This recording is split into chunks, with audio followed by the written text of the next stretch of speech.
there's a kind of anxiety that settles in when everything seems to be in order, yet something inside is missing. You might have a steady routine, meet basic obligations, check off every duty, and still feel a strange emptiness, as if life had become a chain of chores instead of a living experience. As Teofilo Ruiz described, there are countless people, fortunate or unfortunate, whose existence strays little, if at all, from these well-ordered scripts. Such comfort may seem a relief, but in the end, it is also an unspeakable horror. That feeling of being trapped in a monotonous life is more common than it seems. It often surfaces during quiet moments, like Sunday afternoons or in shallow conversations that never touch the soul. Ortega y Gasset expressed this phenomenon with disturbing clarity. Early in life, we notice the limits of our prison.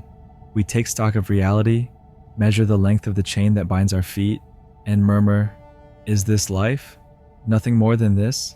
People usually label this monotony as boredom, fatigue, or even laziness, but in truth, it can signal something deeper, that we're living the wrong way, or worse, that our will to live has begun to fade.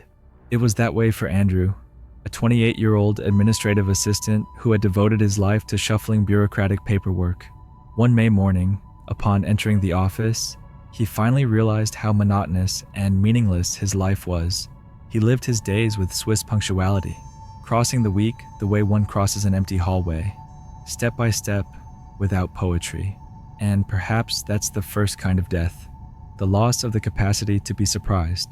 What he lacked, perhaps, was adventure, because, as Ortega y Gasset says, adventure shatters oppressive, incessant reality as if it were glass.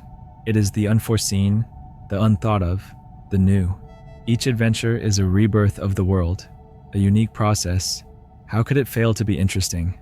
But what, after all, is this adventure? Is it out there somewhere, or does it hide in the small choices we refuse every day? Andrew didn't know yet. He only felt that somehow he had become a stranger in his own life. So how do we get back the will to live, the drive, the vital energy? In this video, I want to show you how to reclaim your vitality and your enthusiasm, and to prove that no external change is required for this revolution to happen. After all, as Marcel Proust said, the real voyage of discovery consists not in seeking new landscapes, but in having new eyes.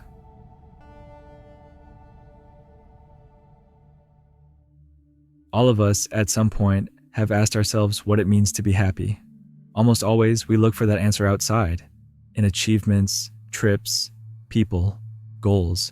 But what if happiness isn't in any of that? What if it doesn't depend on what happens, but on how we choose to look at what happens? Contrary to what many believe, you don't need to fly to Dubai to recharge your energy. Sometimes the secret lies in looking at our reality with new eyes. The city may keep the same buildings, the same streets, the same faces, and the routines may roll on as always. But when you change your perspective, everything changes. And then what once seemed dull begins to reveal its shine. So how do we change our vision, our gaze, our perspective? There are two paths, and the first, the one that makes all the others possible, is this: seek knowledge. Knowledge can bring us the new. It grants us the grand adventure of seeing the world in a completely different way, even if nothing has actually changed. That's why Plato, through Socrates, said, "Knowledge is the food of the soul." Because in times of stagnation, what we lack is a new perspective on things. We witness the great bliss of knowledge when we dive into a new field: philosophy, art, astronomy, psychology. With every new concept learned, we feel the world expanding inside us, as if windows were thrown open in a house where we'd lived for years in the dark. George Washington Carver, one of the greatest agricultural scientists in history, said, "I wanted to know the name of every stone, flower, insect, bird, and animal.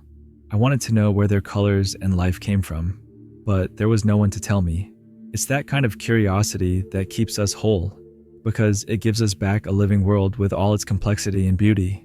That's how Andrew realized that maybe it wasn't life that was wrong, but the angle from which he viewed it. The emptiness he felt didn't come from the outside world, but from the way he had become indifferent and pragmatic. That very afternoon, when he left the office, instead of putting on his headphones and tuning everything out on the way home, he decided to walk in silence. For the first time in a long while, he He looked around as someone who actually sees and not someone who merely passes by. He noticed a tree quietly blooming on the sidewalk, the sound of leaves dragged by the wind, the tired face of an elderly woman smiling kindly at a bakery clerk. Little scenes that had always been there, but that he'd never truly seen. In that instant, he understood. Maybe the world wasn't gray. Maybe he had simply stopped looking closely. Like a blurred photograph, reality only seemed empty because he had forgotten to adjust the lens. And a small gesture was all it took. Not rushing, not distracting himself, not avoiding, for everything to regain outline. He got home and, without intending to solve anything, opened an old notebook. Instead of writing plans, he began to question many things we were always taught. That spontaneity is foolish, that play is a waste of time, that beauty is irrelevant. And so, he began seeking new ways of thinking through the great philosophers. He didn't know exactly what he was looking for. He just knew he could no longer live on autopilot. And with those new eyes, he started to notice something that had gone unnoticed before: the silent beauty of the world. Thus, the first step had been taken, seeking knowledge. But Andrew soon realized that, by itself, it wasn't enough. Something was still missing. Then he grasped the second step to changing his perspective: restore sensitivity to beauty. Because if knowledge is food for the soul, beauty is the water that keeps it alive. Without it, even the deepest wisdom turns arid. Seeking knowledge is essential, but seeing beauty in small things is what gives color and warmth to the journey.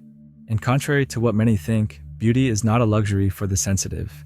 It is a human necessity. Roger Scruton wrote, "Beauty matters." It is not just a subjective thing, but a universal need of human beings. If we ignore that need, we find ourselves in a spiritual desert. Perhaps that explains the diffuse malaise so many people carry. They've been walking in that desert for years without knowing they're thirsty. Beauty is everywhere, yet most have lost the eyes to see it. Childhood, so spontaneous and open, taught us to marvel at the sound of rain, the shapes of clouds, the wind on our faces. But time passed, haste grew, and our sensitivity was dulled by repetition and obligation. As Ralph Waldo Emerson wrote, "Though we travel the world over to find the beautiful, we must carry it with us, or we find it not." Beauty, then, isn't only in the Louvre.